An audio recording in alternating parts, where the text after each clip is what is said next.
All right, everybody, welcome to Coffee for Closers. Alex Mullings here, joined in studio by my new co-host, Mr. Jacob Scott, and videographer, and everything. I think this has been working out very well.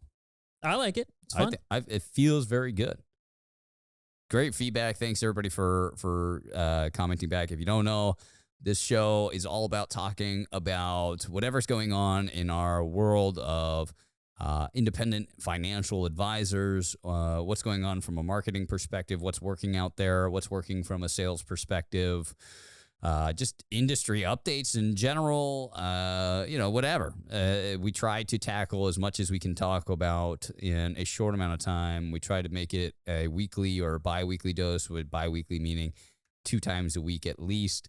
We try to stick to that as much as possible, but it's a casual conversation about our thoughts. If you don't know, I've been doing this for about 10 years now. I'm sure there's a lot of people out there that do this more regularly, potentially than me. Jacob's been our videographer for quite a while now, but also came from this industry as well. I don't think a lot of people realize that you were in the insurance sales world. Yeah, 215 license. You were a young pup, though. You're still a young pup. Yeah. Yeah. I feel like I'm still relatively a young pup. I was just a wee little lad doing it.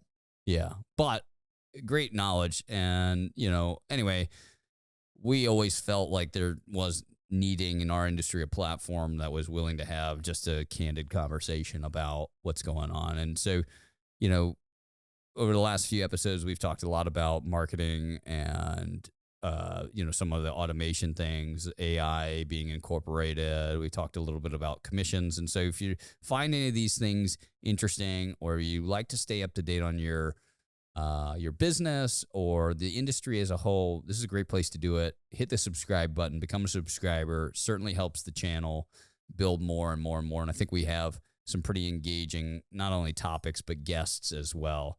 And if you're interested in being a guest on the show, I'm always interested in talking with somebody from the industry. So feel free to throw it in the comments or let us know. And if you like the video today, throw it a like. I thought it would be really cool to talk a little bit about, we've been talking a lot about just the power of webinars recently. Yeah, they're kind of making a resurgence back. We had talked in previous episodes, if you're watching this for the first time, the world of webinars kind of had like let's try it day in the COVID world back in 2020, 2021. And it was just miserable, I think, for a lot of folks. And I think you're finding that even in kind of a similar standard with a lot of companies immediately jumped to remote work at those times. And they're kind of scaling back to the hybrid or back in office model. Yeah. And I think it has a lot to do with building trust and belief in the organization, but also in our world, the reason webinars didn't seem to work so well is if we were driving them directly to a virtual appointment process afterwards, people just weren't excited about that. They didn't feel like the trust was going to be built en masse. There certainly are exceptions to that rule, but I feel like very passionately the webinar world is coming back in that hybrid role. Yeah. We talked about it 2 episodes ago. And where the webinar still exists, but it's in a locality where those people can still come and see you in person. And whether that supplements all of your workshop marketing or it becomes in tandem with your dinner workshops or your educational workshops or just your referral marketing in general, it's a really passive, great farming system for you to bring in new prospects in your area or at least enhance your branding. And so I wanted to talk a little bit about what we found as far as the best webinars out there, what they're doing. I think it does start with time of day. Oh, yeah, absolutely. Some of that stuff felt really kind of surprising to me. And, for a lot of folks, it's like, 6 p.m. is going to be the best. Yeah. Which, actually, it's funny that you said, like, talking about webinars not really performing. I remember one of the first videos that we did. Yeah.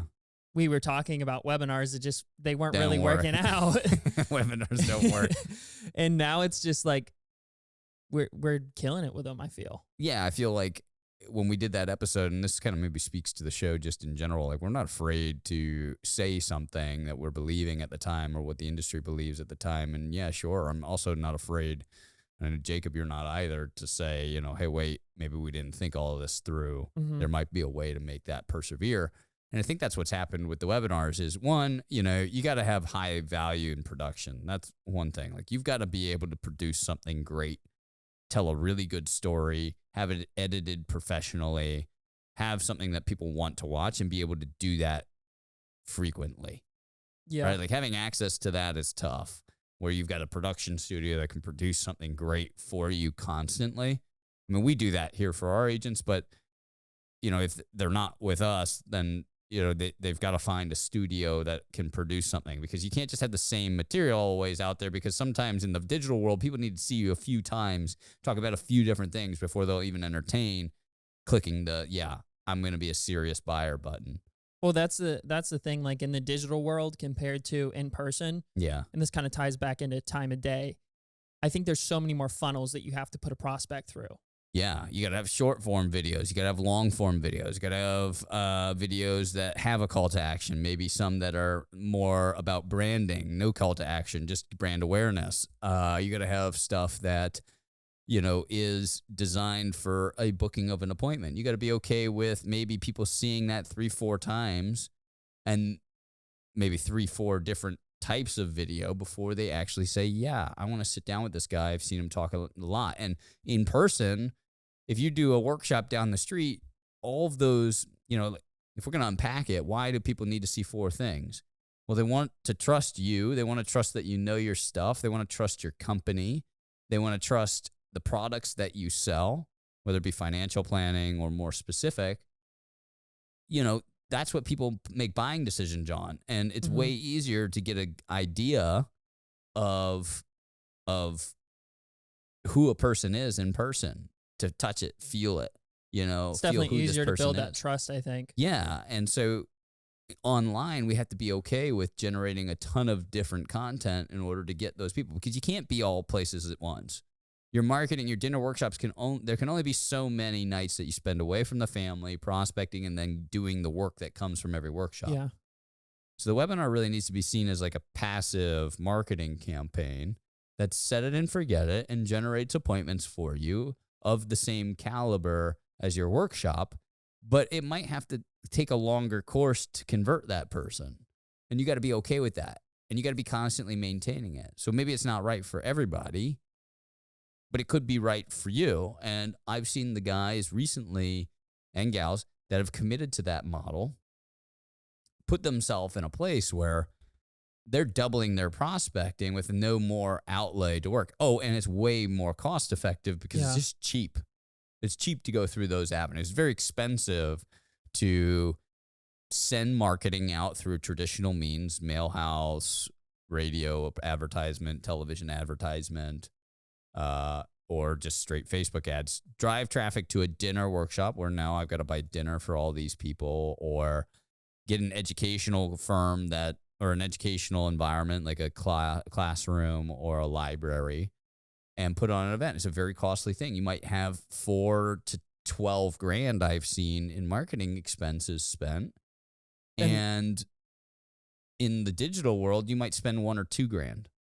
$1,000 or $2,000 for the month. For the month. Whereas how many workshops are they spending? Yeah, you might. $12,000. I mean, $12,000 might cover 2 nights, but yeah. But you might do that twice a month, so you spent $24,000.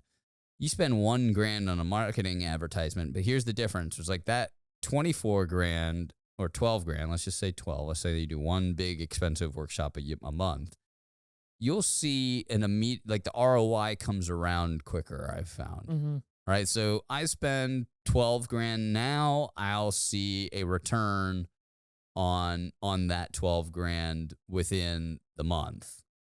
Now the return won't be as great, obviously, as the ROI from a digital campaign, a digital passive campaign. Yeah. So if I spend $1,000, I might see the return of that $1,000 in 90 days, but it'll be the equivalent of the same revenue as the $12,000 marketing in-person campaign. Let me put it in dollar specifics. Let's say I do $12,000 marketing campaign. I close 2 deals, each of which are, worth I don't know, let's say 15, 20 grand a piece, both of them.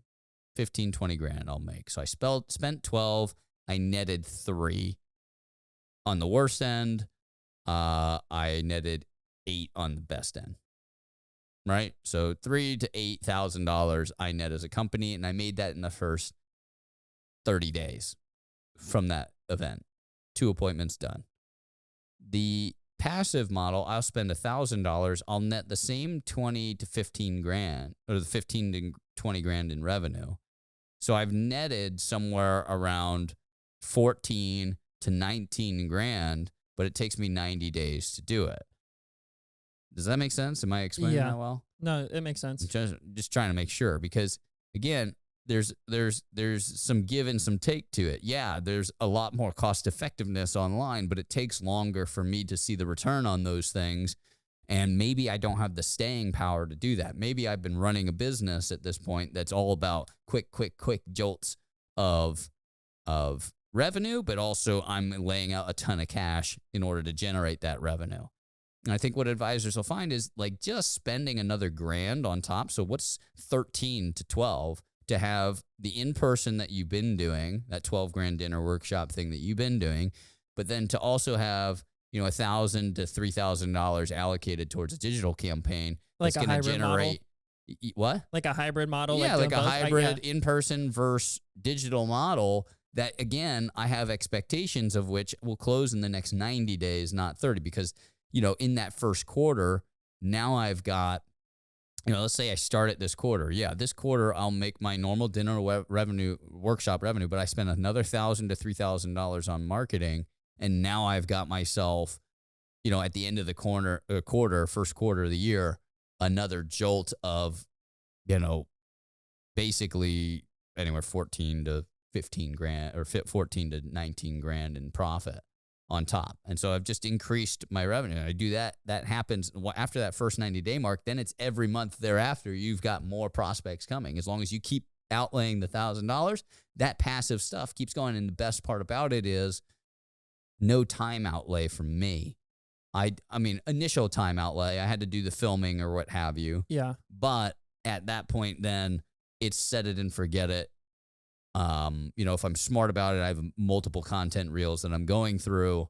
And so it never gets stale out there. I film it all for the year. I'm done. Now, talking about that, you're like $12,000 in regular workshops, $1,000 in digital workshops, essentially webinars or whatever it might be. Do you think it's worth it for a producer to just say $13,000 in a digital workshop? Say, like moving to a completely digital straight model. Digital. Well, I think that's what you find with the guys that have done really well with digital is they're just taking their they've seen some success, and they had the staying power to survive the long wait period for things to start coming to fruition. And so then they just said, you know what? Guns a-blazing, I'll double my marketing revenue or my marketing dollars for a couple months, and then I'm going to make a full transition, half my marketing dollars again, and go committed straight to the digital world. And I know I flew through that, but this is how people are committing to the digital world. It's like if you find yourself able to close deals digitally, and you seem to be good at the filming strategy, you've got a good ability to create more content, because again, if you're going to spend all that money, you're going to have a ton of people in your funnel at that point watching you, subscribing to you, doing all these different things. You better have a lot of content for them to watch and engage with, because and that becomes a more convoluted thing. So it's not necessarily that you just 13x your marketing spend that I'm suggesting. No, I was just asking, what do you think would produce better realistically? I do think that there's a point of diminishing return with digital marketing. Yeah, okay. Is just like, as far as like some of the things you got into doing, not that I do think that digital in general ends up being the best thing out there. Yeah, I agree. For a lot of folks, but it takes time for it to get up and going. And 2, I think a lot of people get into digital marketing thinking it's going to be less work for me. And if you end up, and that's true in smaller dollar spend worlds, but as you become more and more reliant and you spend more and more dollars, you become the face of that digital world. you now find yourself either having the same amount of work you were doing in person or more doing digital stuff from a content creation perspective. It's like a workshop, right? When I do a workshop, I end up having like 1 or 2 workshops that I'll do maybe even for like 5-10 years. I'd be interested. How many folks out there have done a webinar or a presentation for the last 10 years? I feel like everybody that we I talk feel like to. so many people do that. You can't get away with that in the digital world for long. You're saying like running the same presentation for the past 10 years. Yeah. So what I find is like people get in, it's like, so if you're only spending like $1,000, that $1,000 is going to hit all the digital users. You probably will have very little overlap of people that have seen it twice, 3 times, 4 times. So you can get away with having that same content playing all the time. But if you're spending $13,000 a month on digital advertisement in your local community, you better have a lot of content for them to watch, because there's going to be a significant overlap of people that have seen it 2, 3, 4, 5 times. They're going to be like, ugh, seen this one before. Well, the thing with like, and they almost get annoyed with you. Yeah, well, seeing the same ads over and over. Yeah, plus you're not feeding them. So, there's certainly plate lickers out there that go to these dinner workshops and they're happy to see your 10-year-old presentation 10 times because they get fed, but you're not feeding them in the digital world. What you're feeding them is great information. Yeah. So what I'd rather see producers do is cut the content length down, go a little more in depth on little segments. So Social Security presentation becomes 4 different presentations rather than just one overview. Yeah. I would do an overview one. I'd talk about Social Security solvency one. I'd do a video about Social Security taxation. I'd do a video about Social Security claiming strategy, 62 versus 70. Or you could get away with, if you wanted to go even farther, here's another great idea. Overview video of Social Security, how it works. Next video about Social Security solvency, then one about taxation on Social Security, then one individual video based on claiming at 62, claiming at 63, 64, 65, 66, 67, 68, 69, 70, all the way up the ladder, and you have different videos for everything. Because what am I worried about? People going into the Google machine and starting typing in, oh, what are the benefits of claiming Social Security at 66? Right? It's like they're so specific. I'll be the top video that pops up right there if I have a more specific video.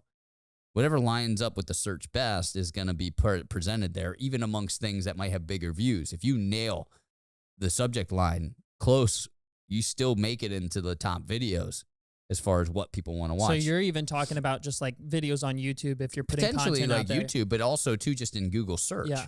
Like, so if people are searching for things and they find you, that might be their initial contact point. Mm-hmm. Or they see an ad out there and they're just thinking about it. Let's think about this. Let's say you don't post it on YouTube at all.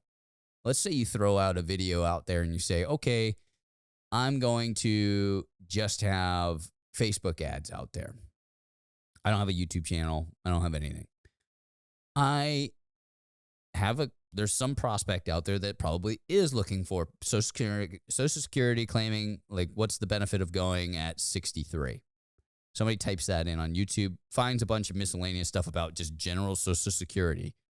But then on Facebook, because they meet our demographic, they get an ad that's specific to that. Now they click on it, right? But on Facebook, we might have 10 different ads running at the same time for all of our different videos. So they might get hit with that one today. Tomorrow they might get hit with the 67 one. So whatever, if I have more content out there, I have more likelihood of catching their attention.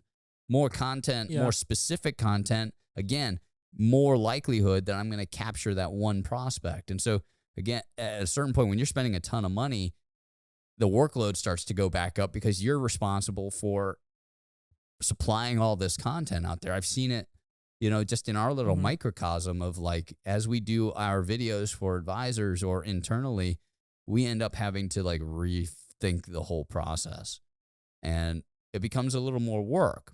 Well, yeah. But the benefit is I think you can get away with that by doing one large amount of work up front and then setting it and forgetting it. And then by being able to compartmentalize the workflows of your business, you can kind of set your marketing on autopilot for the rest of the year and focus on the things that really matter rather than going into the marketing world, out back to the sales world, into the marketing world. It's like 2 different hats. One, I got to be focused on financial planning. And then I got to flip a hat and become a master marketer, master presenter, and do all those things. I got to flip back to, how am I going to close this deal? And I feel like that's an important distinction there. Yeah. Well, I think with digital, like kind of going back to the world of not even like digital workshops or like in-person workshops, I think the ceiling is so much higher with digital. Oh, yeah. But I do think on the other hand with it, if you're not working with someone who is, as we've been going down the road of building digital programs, I've seen more and more that you have to, it's not like an in-person thing where it's like, I got to do 3 things really well. Digitally, you have to do 100 things really well. Potentially, yeah. From getting a client or, a potential prospect from the beginning to the end, because there's so many more drop-off points, and the drop-off points are so much easier to drop off. Like, yeah. How likely is it that someone in the middle of your workshop is going to stand up and walk out? Not as likely as someone closing a Zoom tab. Sure, yeah. One is riddled with like, you feel like you're going to be looked down on for doing it. Yeah. It's rude. So I think has such a higher ceiling, but you really have to be with somebody who's specialized in doing that to do it successfully. I don't disagree with that. I do feel like, digital, yes, like you're saying, is so encompassing, so nuanced on so many different levels, and it's so new that it's almost hopeless for advisors to just commit to that without kind of that slow ramping up, unless they've got somebody that can help them just stick to the things that they're doing well. And I feel like that's what some of the things we've been doing, that's what makes us a little different. Yeah. So for our advisors, they don't have to think about any of this stuff. I mean, obviously we do this to help educate anybody, but I would say that we specialize in specialize in that digital space. And so we try to just hand deliver a rosy, a hand delivered golden prospect to somebody without them ever having to think about it. Come in, do what we're saying from the filming perspective. Trust that we've got years and years and years of experience, some of the best minds in this. We'll take care of everything. I want you to go back to just doing what you do best. Talk financial planning, help people retire, put a good plan in place for them. And I'm going to deliver Betty Sue, who watched a bunch of your videos over the last few months, is excited to sit down with you, this famous financial advisor in her local community. Here's her name and phone number. She's excited to sit down with you. These are her concerns about her retirement. And that's what we're handing over to advisors left and right. And Here now, you go. Now Here you you have go. time to just do sales. Exactly. And your ceiling goes through the roof. The point of the show is to just say, it's like, look, there is an incredible amount of opportunity in the digital space. Don't throw the baby out with the bathwater. You just aren't, your firm you're working with is putting either too much of the onus on you to figure out everything, or they are not as expert as they think they are in getting the end delivered package. Working with the right firm in the digital space could be life-changing for you from a farming perspective. Here you go. Film this. These are the requirements of you as far as, production. We'll take care of all the digital aspects, the nurturing, the making sure we're spending the right amount of money. You go ahead, sit back and wait, and we will have great prospects coming to you in a consistent manner for the rest of your career, as long as you follow those guidelines. And I think that's really easy because you're running a business. You can't be all things to all people. You can't be the master marketer, the master hirer. You can't be the master operations person, the master closer, the presenter, all of those things. You have to do everything. You're becoming a jack of all trade, master of none, and you find people hitting ceilings. Yeah. The best way to get past that is to get a good coach, a good partner, somebody that actually brings value in a place where you're weak. And I think a lot of advisors need to accept the fact that there might be, not that they're bad at it, but there are people that potentially better at this. I feel like that's our niche, is the digital marketing world. We know it inside and out. We're not going to pitch you things where we don't quite understand how this market works. They've been tested, verified, vetted. Here you go. This is how it works. Let us take over that become the marketing arm, the back office arm of your practice, and you can stay focused on the sales and the financial planning execution. And I think that's and presenting too, obviously becoming a presenter, but let's take some of the other miscellaneous stuff off your back. Not to make this go for so much longer, but something else that I think that a lot of people miss that I think has the value of digital Mm-hmm. is a lot of these people are getting older and they're looking to retire and pass it on to their children, their business onto their children. And I think that digital is so much easier. You can almost immortalize yourself. And it's almost like this passive That thing. transition period, yeah. It just makes We've definitely so found much that. easier. Like, we had an example of somebody that was trying to leave their business to their kid. I had another guy that was trying to leave his business to just a sub-producer. And in both instances, that father or the mentor producer was the Rainmaker from a presentations perspective. It's like, so if top of funnel, I mean, that's presentations, top of funnel, basically, or it's near the top of the funnel. If they don't make it through and warm up as a prospect, then that new sub-advisor, the son, the daughter, who's ever taken over the business has really no chance. They have to become somebody that can warm up a cold prospect to wanting your services. And a lot of producers that are successful in trying to transition to the next generation, they find themselves the Rainmaker of warming up prospects. And this buys you a little time for that person to get, because what makes you successful in this? Like, I think back to the beginning of your career, some of the best parts, some of the things that make you successful as a producer is seeing success yourself, having more experiences, more stories to tell, right? And so for a producer out there, or somebody that's going to take over somebody's business, if they haven't seen a lot of success themselves without the mentor's help, they don't feel confident enough to get up on stage and get hit with objections. You got to get them the cutting of their teeth done.